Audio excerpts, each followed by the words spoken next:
3-2-1, gravando, vou trazer bastidores sobre o São Paulo, se o Lucas Ferreira recebeu mesmo proposta do Krasnodar da Rússia, como é que tá essa situação? A situação do Pablo Maia, se o São Paulo quer mesmo vender o volante, se existe essa possibilidade. Vou trazer atualizações também de Matheus Alves, da venda para outro clube da Rússia, no caso dele o CSKA.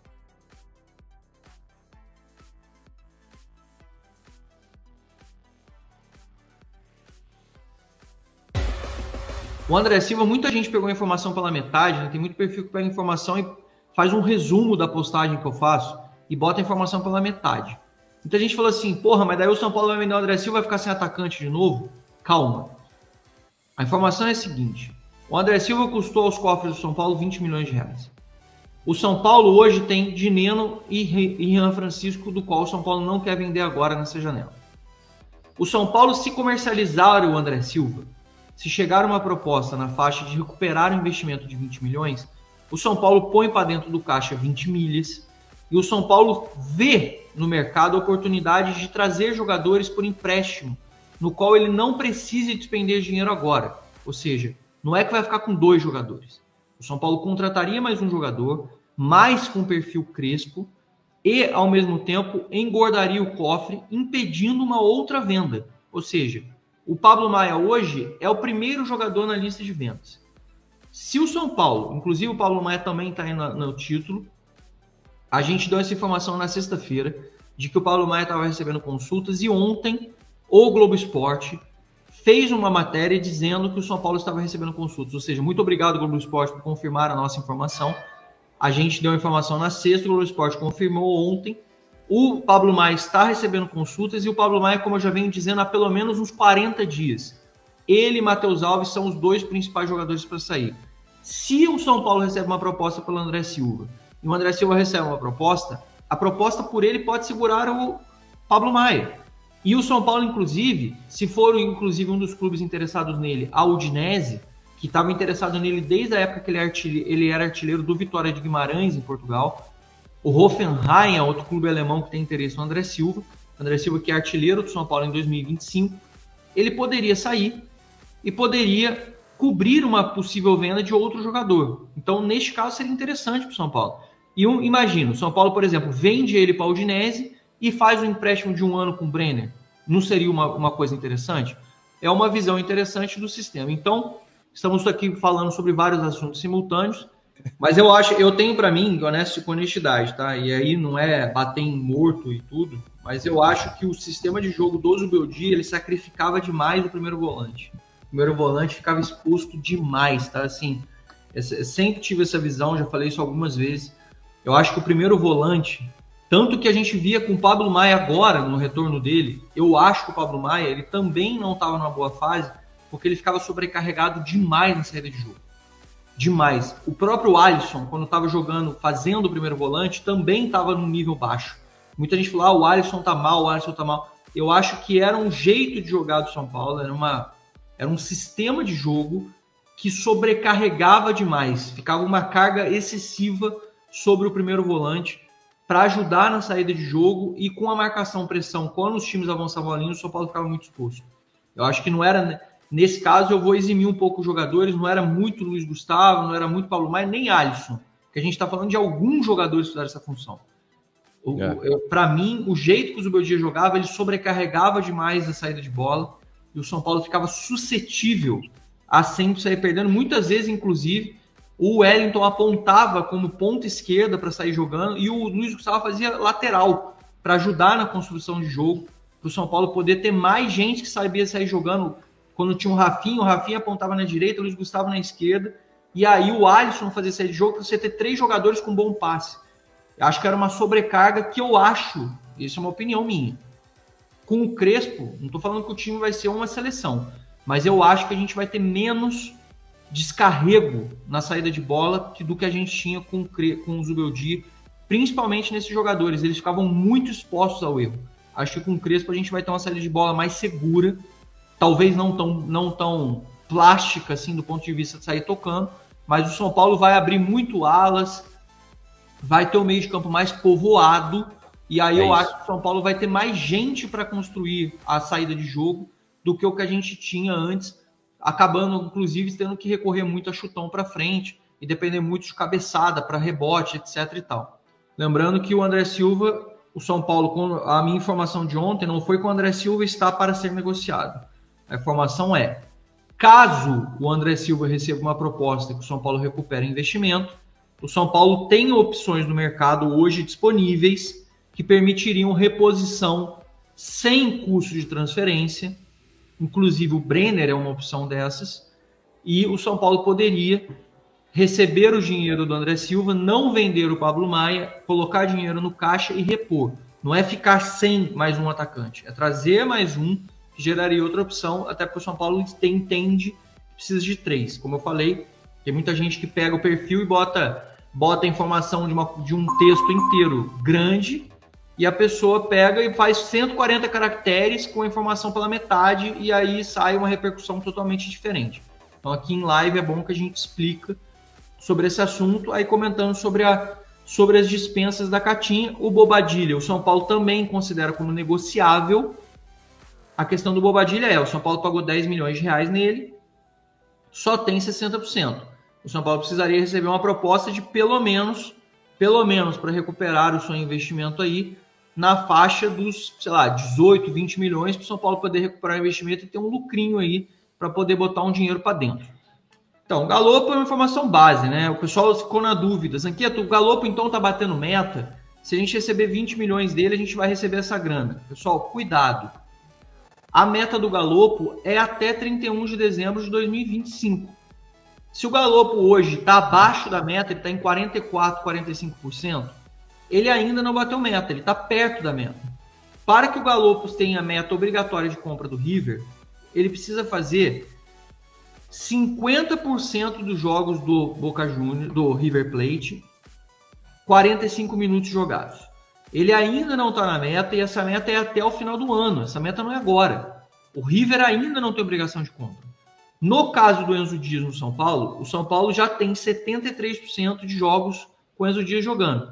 É meio claro que o Enzo Dias, a não ser que ele machuque, que o São Paulo vai renovar, que vai acabar comprando o Enzo Dias, inclusive é uma vontade do clube. O clube já procurou o Boca Juniors, o Boca Juniors na cabeça. O River Plate, para que o Enzo Dias continue, e o Enzo Dias já manifestou desejo também de continuar no São Paulo, tá? Essa é a posição. Agora, sobre o Galopo, essa métrica ela só vai ser válida quando a gente atingir 100% dos jogos do River Plate no final do ano. Não adianta nada ele estar no dia 22 de junho com a meta batida. Ele precisa estar com essa meta batida lá em dezembro. Isso vai esclarecer todo mundo. Caso bata, que é o que parece que vai acontecer, o Galopo seria comprado por mais ou menos 20 milhões de reais. Vamos depender da cotação do dólar, porque está vinculado ao dólar naquele momento, que é a cotação do Galopo.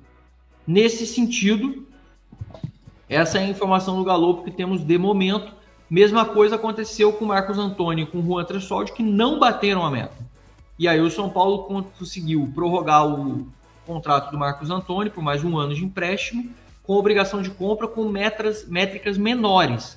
Ou seja, é muito mais provável do Marcos Antônio bater a meta agora do que antes. Então eu acho que vai bater a meta no próximo ano. E no caso do Juan Tressoldi, não batemos a meta e o São Paulo hoje negocia livre com o Juan Tressoldi. Eu vejo muita gente falando, vai pagar 26 milhões nele. O Juan Tressoldi custaria 26 milhões caso fôssemos obrigados a comprar. No caso atual, o São Paulo não tem obrigação nenhuma de comprar o Juan Tressoldi por esse valor. Está em aberto a negociação. Pode ser 1 milhão, pode ser 0, pode ser 30, pode ser 100, pode ser 55. O valor está em aberto. Não tem obrigação de compra neste sentido, beleza? O que acontece se o São Paulo cair? Não volta. Não volta. No mínimo 10 anos não volta. Imagina com as receitas que tem na Série A, tá devendo um bi, imagina... Eles não conseguem administrar o clube com a receita de Série A. Você imagina uma Série B. Você pode perder um patrocínio Master. Daí isso que é o Cruzeiro. Você vai dobrar. 5 anos até vender por qualquer preço. Aliás, o São Paulo hoje, BG, eu costumo até falar com o meu público, o São Paulo tem um cenário bem parecido com o cenário do Cruzeiro, quando o Cruzeiro caiu. Porque hoje o São Paulo tem umas lideranças no elenco, também a gente não pode esquecer desses jogadores, essas lideranças que mandam lá dentro. Quem? São vários. São os líderes aí, mandam lá dentro. Dentro do vestiário, a diretoria come na palma da mão deles. O Zubeldia também comia na palma da mão desses caras aí. Esses caras mandam lá dentro, e quando o Cruzeiro caiu, você deve se lembrar, o Cruzeiro tinha um grupo de líderes lá que mandava lá dentro. Que quando caiu foi todo mundo embora. Todo mundo embora. Derrubaram vários treinadores lá, inclusive o Rogério Ceni, que teve passagem pelo aquele Cruzeiro, né? Thiago Neves, etc. O São Paulo tem um cenário hoje bem parecido. Diretoria come na mão dos jogadores, dessas lideranças. Não estou generalizando que é o grupo inteiro, estou falando dessas lideranças de elenco aí. E o São Paulo tem um cenário muito parecido com o do Cruzeiro. E isso assusta, porque derruba. Isso derruba. O Cruzeiro caiu, o Cruzeiro é um gigante. Mas com o Crespo o cenário muda, ou não? Eu acho que a princípio ele pode dar uma melhorada, mas... 3 meses. É o prazo que dura. Sabe o que me preocupa na chegada do Crespo agora? Eu acho ele um treinador muito bom, Benja. Capacitado, depois que ele saiu de São Paulo, ele ganhou vários títulos, né? Só que é o seguinte, o Crespo é um cara que, se ele vê o menino rendendo mais no treino, ele tem coragem para pegar esse menino e botar no lugar do medalhão.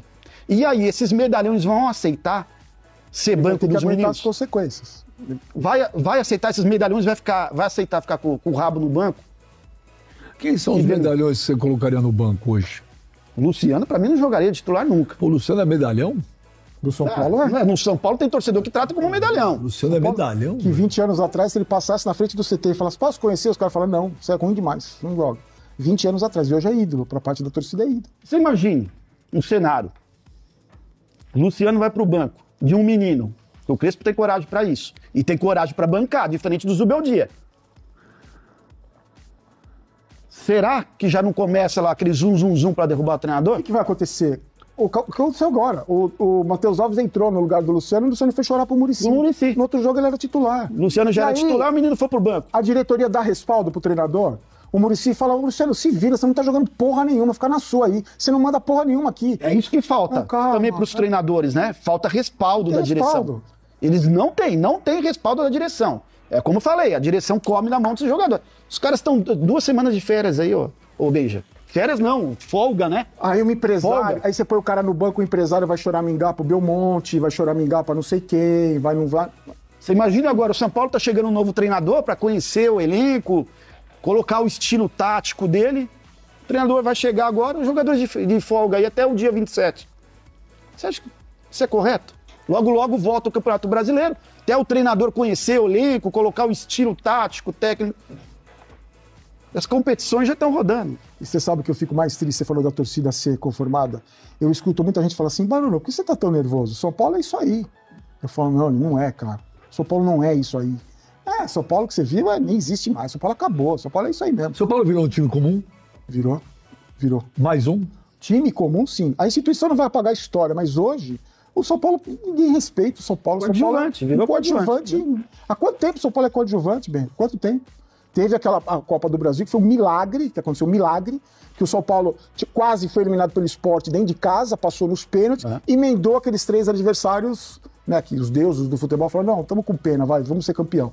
E aí o Dorival, que o mérito dele, que soube contornar esses mimados que não podiam ficar no banco de reservas, ele soube contornar, porque é o cara mais experiente dos treinadores que passaram pelo São Paulo, por isso que ele segurou a onda, porque o resto não tinha, além de não ter capacidade, não tinha essa autonomia, não tinha respaldo de diretoria, não tinha nada. Então o cara quer colocar uma ideia avançada dele, os caras fritam ele em 1 minuto. Quando o Dorival saiu da seleção, vocês queriam o Dorival de volta no São Paulo? Cara, o Dorival, pra mim, ele foi o grande responsável pelo título da Copa do Brasil. O grande responsável. Ele soube mexer com o elenco. O Luciano terminou a Copa do Brasil na reserva, no vestiário, depois do título, ele comemorou, falou, meu Dorival é um paizão, foi o grande responsável. Só que o Dorival, eu acho que ele tem um teto. E ele bateu no teto na Copa do Brasil. O São Paulo foi mal demais no Campeonato Brasileiro com ele depois disso. Tomou de 5 do Palmeiras. Foi ganhar a primeira partida fora de casa do Campeonato Brasileiro no ano passado, na penúltima rodada, em 2023. Na penúltima rodada. Eu não acho que ele seja um grande treinador, só que naquele momento a gente tinha um treinador que estava na seleção brasileira desempregado e o calça apertada no banco de reserva do São Paulo. Então a troca me parece óbvia, e ainda mais tinha acabado o Campeonato Paulista, o São Paulo tinha sido eliminado mais uma vez. Calça apertada. O Zubeldia. É o Tarzan de calça apertada, o apelido dele. E naquele momento, era o momento da troca, traz o cara que saiu da seleção brasileira e e tira do lugar do cara que já mostrou. O dia. O desespero. Porque os caras apostaram no Carpini, mais uma aposta. Ah, vamos apostar nesse aqui, deu errado, olharam pro lado, vão apostar em outro, vão apostar no gringo lá, chama um gringo aí. Clubes como São Paulo, Corinthians, Flamengo, não dá pra você apostar em treinador, velho. Esses caras não tem estofo, não tem costa larga pra segurar. O Flamengo apostou no Felipe Luiz. Mas o Felipe Luiz já tinha toda uma história no Flamengo, né? O time multicampeão do Jorge Jesus, o Felipe Luiz já tinha um estofo, já tinha uma história. E outro detalhe, os jogadores do elenco do Flamengo respeitam ele. São ex-companheiros. Os jogadores não respeitavam o Zubeldia? Não, ao contrário, amavam o Zubeldia, porque faz o que quer. Amavam. O Luciano não quer ir no banco, era jogar de 10. Joga de 10 aí. Não tira nem a pau. Palma da mão do jogador. Tirou, foi reclamar com o Muricy e voltou como titular. Pra você, o pior momento da história de São Paulo que você viu? Você sabe que ele vem se superando, né? O São Paulo, ele tica a cartilha do rebaixamento, né? Ele vai ticando.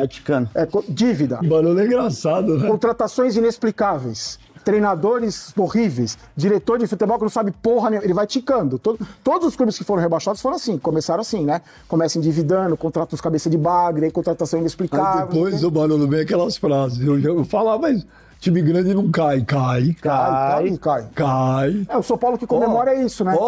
Tem time pior. Tem não. Não tem. O São Paulo não tem. São 4 que cai. É isso. Esse papinho aí. E outra coisa, time grande, quando cai o esporte, vamos com todo respeito, vai, Juventude. E aí, em cima de desfalque, hoje, você acha que... Porque criou-se um cenário também que esse ano o São Paulo vai brigar pra não cair, né? Tudo bem que nesse momento tá ali embaixo, mas foi uma fatalidade os pontos perdidos no Morumbi, principalmente, né? Mas pra você, o elenco do São Paulo é essa M que as pessoas pintam? Ou você acha que tem potencial pra fazer alguma coisa grande no ano? Não, eu não acho. Eu acho que as opções que o São Paulo tem no banco, embora sejam opções, por exemplo, os garotos, imaginando o time ideal, os garotos ficam de fora. Alves, Rian Francisco, todos esses ficariam como opção no banco de reserva, mas, ao meu ver, são ótimas opções, embora sejam jovens. Rian Francisco jogou muito na Copinha e no profissional, nas raras oportunidades, como a gente falou, tem entregado. O Alves também é um bom jogador, o Lucas Ferreira, idem. Eu acho que quando você começa a depender exclusivamente desses atletas, tendo eles como única esperança de fazer algo dentro de campo, aí eu já acho que isso pode prejudicá-los. O Lucas Ferreira, nessa última sequência dele como titular, ele não conseguiu jogar o que ele jogou no início da trajetória dele como profissional. Então, talvez nesses momentos, eu acho que pode pesar um pouco. Mas introduzi-los com frequência, fazê-los jogarem com Lucas Moura do lado, com Oscar do lado, não só no time B, com todos os reservas, eu acho fundamental e eu acho que o São Paulo pode tirar muito retorno esportivo trabalhando o elenco dessa forma. Eu acho que o Hernan Crespo é um jogador, foi um jogador que passou a ficar acostumado a atuar com grandes nomes e como treinador também eu acho que ele sabe fazer essa leitura de talento, de quem pode agregar. Por exemplo, o Luan com o Crespo foi super importante. O Luan tá ali encostado. Será que com a chegada do Crespo, o Luan pode... Bom, vamos falar de bastidores, passar limpo aí notícias do São Paulo. Primeiro, até eu nem falei na chamada, mas assim, eu queria falar que o André Silva, até perguntei para algumas pessoas do São Paulo sobre possibilidade de venda do André Silva com a chegada do Dineno, tem o Rian Francisco. Não existe qualquer sinalização de saída do André Silva nesse momento do São Paulo. Não há oferta, o São Paulo não tem intenção de oferecê-lo ao mercado. Não existe nenhuma ideia dos empresários do André Silva oferecendo ele no mercado português, onde ele tem um reconhecimento do futebol dele, pelo tempo que ele trabalhou lá, né? Então o São Paulo entende que não vai chegar nenhuma proposta, né? Mesmo com a chegada do Dineno, porque a chegada do Dineno foi muito para ocupar uma lacuna ali deixada pelo Caleri, que só deve voltar no ano que vem. Dito isso, Lucas Ferreira, o Krasnodar tem um interesse, Krasnodar da Rússia, que contratou já alguns jogadores do São Paulo, me lembro lá atrás o Cueva, recentemente o Diego Costa, atual campeão russo. O Krasnodar tem interesse no Lucas Ferreira, mas Mas no São Paulo, nos bastidores do São Paulo, eles não acreditam que vai chegar uma oferta acima dos 7 milhões de euros. E chegando perto desse valor, São Paulo não vai abrir nem conversas. Então assim, não chegou oficial, né? Pelo que eu apurei, não chegou nada oficial. E o São Paulo não quer abrir conversa se chegar algo em torno de 7, tem que chegar algo maior, porque entendem que o jogador, diferente do Matheus Alves, que é um jogador assim que é para vender, aproveitar o bom momento que subiu agora, vem da copinha, fez bons jogos no profissional, apareceu uma proposta, vende, jogador para vender agora. O Lucas Ferreira é um jogador que pode ser aproveitado mais tempo no profissional do São Paulo, é um jogador que hoje é titular do São Paulo. Então assim, o São Paulo entende que se alguém quiser fazer uma proposta pelo Lucas Ferreira, vai ter que botar mais dinheiro. Então o São Paulo não vende, então o Krasnodar, que tem interesse, tem que botar mais dinheiro se quiser abrir conversas com o São Paulo, e o São Paulo internamente entende que não vai aparecer nada acima dos 7 milhões, então não vai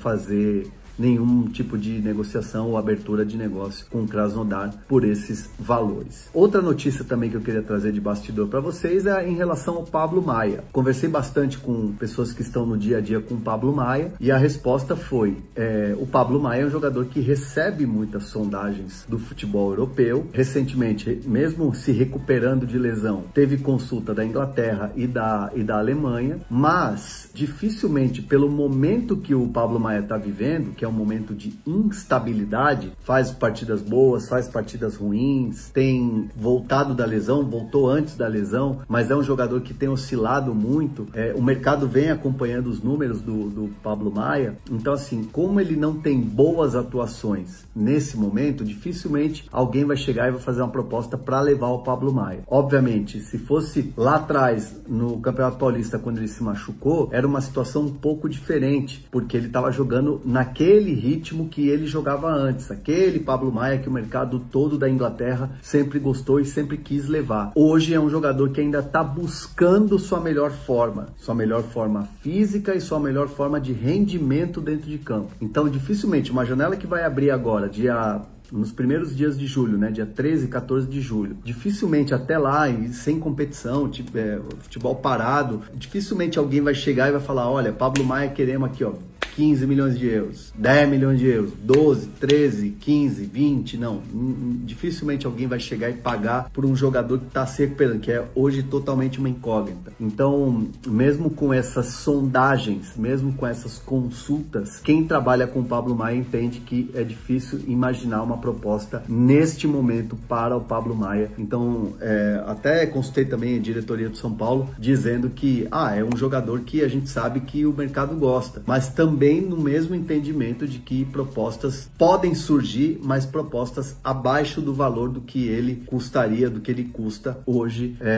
O Pablo Maia é um jogador que tem o seu valor de mercado, mas está se recuperando de mais uma grave lesão. Então o São Paulo espera aí um valor maior pelo jogador, e o que se entende é que não é esse valor para agora nesta janela, certo? Bom, Matheus Alves é um negócio que está completamente encaminhado e já está avançando nos últimos dias, né, nas últimas horas de avançar para fechar, para assinar mesmo. São Paulo vai ficar aí com 25% aí para uma venda futura, né, uma negociação futura, e os valores girando em torno aí de 6 milhões de euros mesmo, né, colocando algumas metas, o jogador batendo aí títulos, batendo conquistas pessoais, aí podendo ter ali até um acréscimo até 7 milhões de euros, mas a base mesmo 6 milhões de euros a venda do Matheus Alves para o CSKA da Rússia. Faltam detalhes agora burocráticos para essa venda ser sacramentada. O São Paulo entendendo que é um jogador que é na lista de jogadores que são para venda, né? Estão ali para ser vendidos.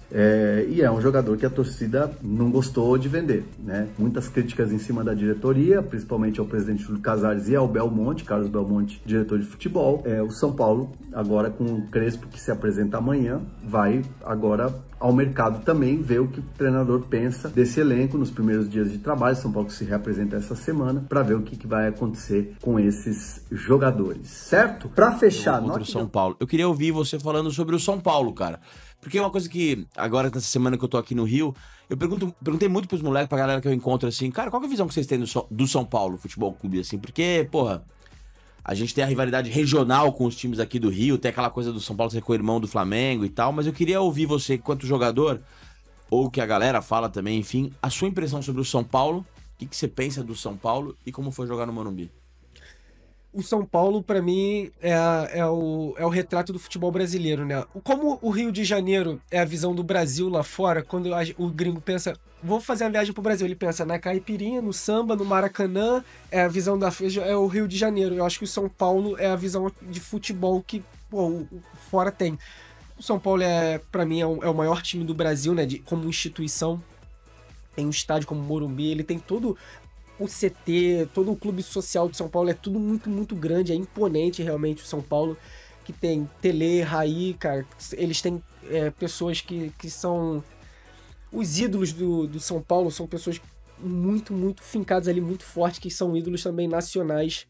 O São Paulo como instituição é uma coisa... E é muito, pô, você chegar no Morumbi pra jogar, você vê a camisa do São Paulo, ver todo aquele estádio, pô, que lembra o Coliseu, com todo aquele tamanho, é muito bacana, cara. A gente a pessoa pequenininha, o jogador de futebol, quando se imagina jogando futebol, você acha que se imagina jogando contra o São Paulo, no Morumbi, 4 da tarde, passando aquela visão. Então acho que o São Paulo, como instituição, é o maior clube do Brasil, assim, de futebol. Rogério Ceni, mano, que é outro que pra mim é subestimado demais. Um goleiro... Cara, o goleiro fazer a quantidade de gols que ele fez, eu acho que ele revolucionou. A gente fala sobre o Neuer jogando futebol, o que o Rogério Ceni fazia, cara? Porra, velho, não é? Antes, cara, e dava lançamento, o time...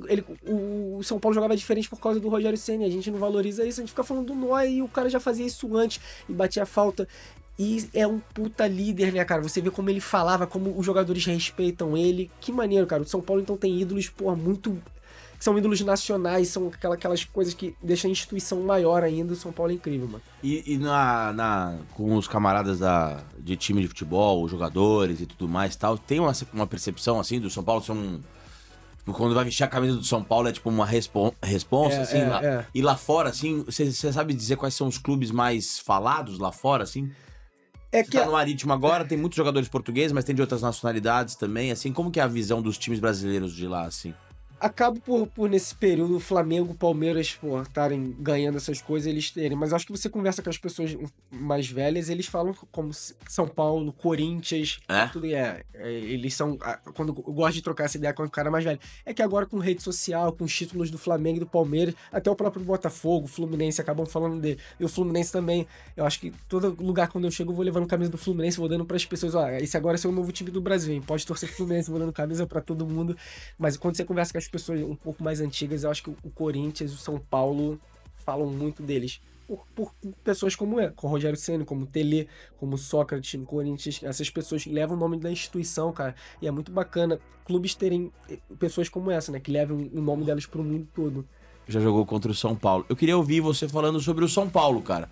Porque é uma coisa que, agora nessa semana que eu tô aqui no Rio, eu perguntei muito pros moleques, pra galera que eu encontro, assim, cara, qual que é a visão que vocês têm do São Paulo Futebol Clube, assim? Porque, porra, a gente tem a rivalidade regional com os times aqui do Rio, tem aquela coisa do São Paulo ser co-irmão do Flamengo e tal, mas eu queria ouvir você, enquanto jogador, ou que a galera fala também, enfim, a sua impressão sobre o São Paulo, o que você pensa do São Paulo e como foi jogar no Morumbi.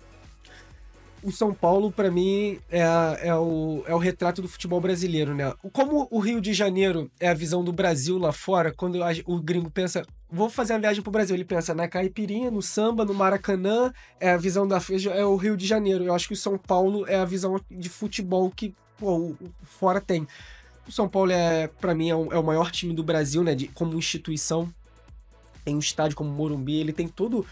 O CT, todo o clube social de São Paulo, é tudo muito, muito grande, é imponente realmente o São Paulo, que tem Tele, Raí, cara, eles têm pessoas que são os ídolos do São Paulo, são pessoas muito, muito fincadas ali, muito fortes, que são ídolos também nacionais.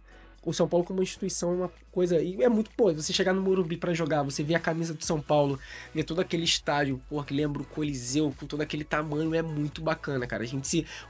A pessoa pequenininha, o jogador de futebol, quando se imagina jogando futebol, você acha que se imagina jogando contra o São Paulo, no Morumbi, 4 da tarde, passando aquela visão. Então acho que o São Paulo como instituição é o maior clube do Brasil, assim, de futebol. Rogério Ceni, mano, que é outro que pra mim é subestimado demais. Um Você goleiro... Cara, o goleiro fazer a quantidade de gols que ele fez, eu acho que ele revolucionou. A gente fala sobre o Neuer jogando futebol, o que o Rogério Ceni fazia, cara? Porra, velho, não é? Antes, cara, e dava lançamento, o time, o São Paulo jogava diferente por causa do Rogério Ceni, a gente não valoriza isso, a gente fica falando do Neuer e o cara já fazia isso antes,